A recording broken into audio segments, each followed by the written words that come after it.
अस्सलाम वालेकुम, welcome back to my channel doctor Ali Raza here. आज हम बात करेंगे हिरुसिटिज़म पे। आपने देखा होगा कि फ़ीमेल्स जो ख़वातीन हैं उनको ना गैर ज़रूरी बाल आते हैं, चेहरे पे मूछें आ जाती हैं, दाढ़ी आ जाती है, ठीक है। तो इसको हिरुसिटिज़म बोलते हैं। हिरुसिटिज़म जो है वो एबनॉर्मल या excessive hairs on the face पे आते हैं, मोस्टेचेस मूँछों वाली जगह पे आते हैं, बियर्ड दाढ़ी वाली जगह पे आते हैं। कभी कभी जो आईब्रोज हैं, भंवरे, ये भी जो है मोटे हो जाते हैं, यानी कि मेल पैटर्न हेयर होता है। यानी कि जो फीमेल्स के हेयर हैं वो फाइन होते हैं और वो बिल्कुल ही बारीक होते हैं फेस पे जो आते हैं, ठीक है ना। लेकिन जो हिरुसिटिज़म क्या होता है, वो क्या होता है हिरुसिटिज़म में मोटे मोटे और सख्त बाल आते हैं, जैसे मर्दों वो फेस पे भी आ सकते हैं, मैंने आपको बताया। उसके अलावा कभी कभी ना चेस्ट पे आ जाते हैं, थाइस पे आ जाते हैं और बैक पे भी आ जाते हैं। और it affects 10% of the female, यानी कि 100 में से 10 ख़वातीन को ये मसला होता है हिरुसिटिज़म का। और हिरुसिटिज़म जो है ये सिंगल साइड में भी हो सकती है, एक जगह पे भी थोड़े थोड़े बाल आ सकते हैं, और मल्टीपल साइड्स पे भी हो सकती है। जैसे मैंने आपको बताया कि चेहरे पे होंगे, मूँछों पे होंगे, दाढ़ी पे होंगे, बैक पे होंगे, थाइस पे होंगे और चेस्ट पे होंगे। उसके अलावा ये हिरुसिटिज़म जो है ये होती क्यों है, ये मोस्टली ना एंड्रोजन डिपेंडेंट होती है। एंड्रोजन डिपेंडेंट यानी कि फीमेल के अंदर मेल हार्मोन भी होता है और फीमेल हार्मोन्स भी होते हैं, लेकिन फीमेल हार्मोन्स बहुत ज़्यादा होते हैं और मेल हार्मोन बहुत थोड़ा होता है। और मेल के अंदर भी इस तरह होता है।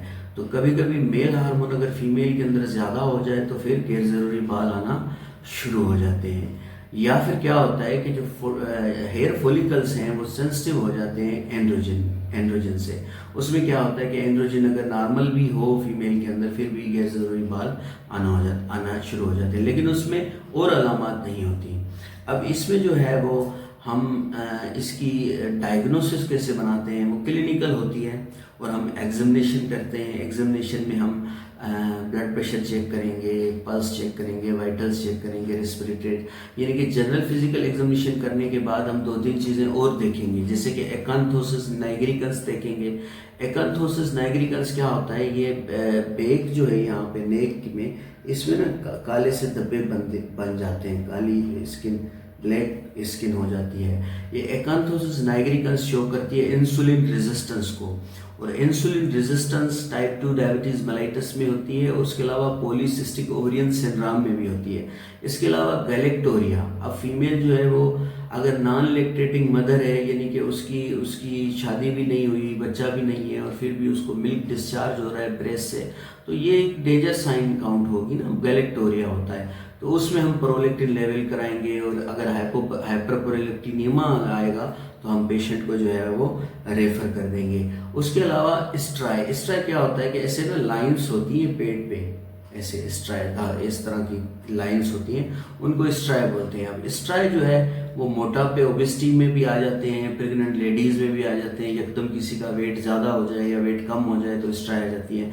लेकिन अगर पर्पल स्ट्राई आ जाए, थिन स्किन आ जाए, ब्रूजिंग आ जाए और फेशियल प्लेथोरा इनके इर्दमा आ जाए, तो ये फिर कुशिंग की तरफ जाएगा। और अगर कुशिंग की तरफ जाएगा तो कौन सी इन्वेस्टिगेशन कराएंगे और पेशेंट के को हम किस तरह ट्रीट करेंगे वो भी आपको हम बताएंगे। और विरिलाइजेशन देखना ज़रूरी है कि जो ख्वातीन है वो मर्दाना तो नहीं हो रही है, उसमें मर्दाना एंड्रोजन तो बहुत ज़्यादा तो नहीं हो रहा। अगर एंड्रोजन बहुत ज़्यादा हो जाता है तो फिर क्या होता है, विरिलाइजेशन में जो आवाज़ होती है फीमेल की या ख्वातीन की वो भारी हो जाती है।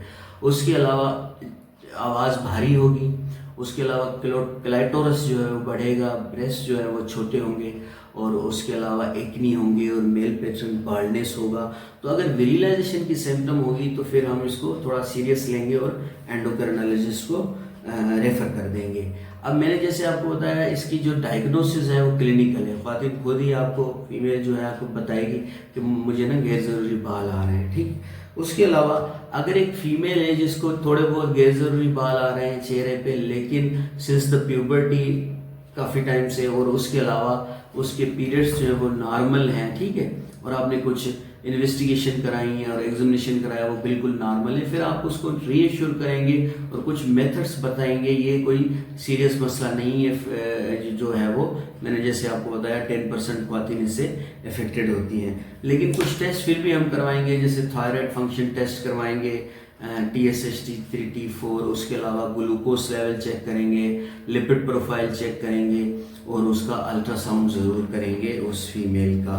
लेकिन अगर हम कुशिंग सस्पेक्ट कर रहे हैं फिर हम कौन से टेस्ट करवाएंगे, 24 आवर यूरिनरी कार्टिसोल करवाएंगे, सीरम कार्टिसोल करवाएंगे, उसके अलावा डेक्सामीथासोन सप्रेशन टेस्ट कराएंगे।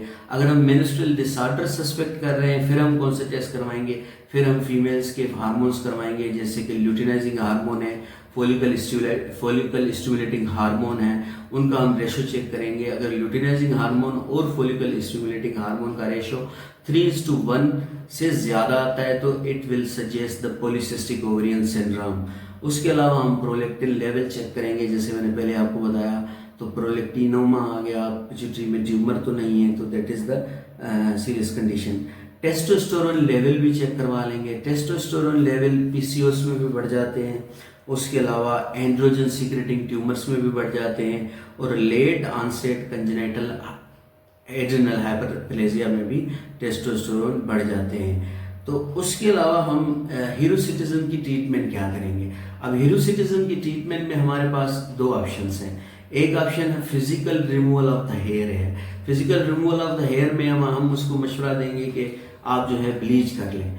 ब्लीच से क्या होगा, जो बाल होंगे, जो हेयर होंगे वो गोल्डन कलर के या लाइट कलर के हो जाएंगे। तो दूर से अगर कोई देखेगा तो वो उसको पता नहीं लगेगा कि ये जो है वो चेहरे पे गैर एंड्रोजेनिक डिस्ट्रीब्यूशन वाले बाल हैं, ठीक है।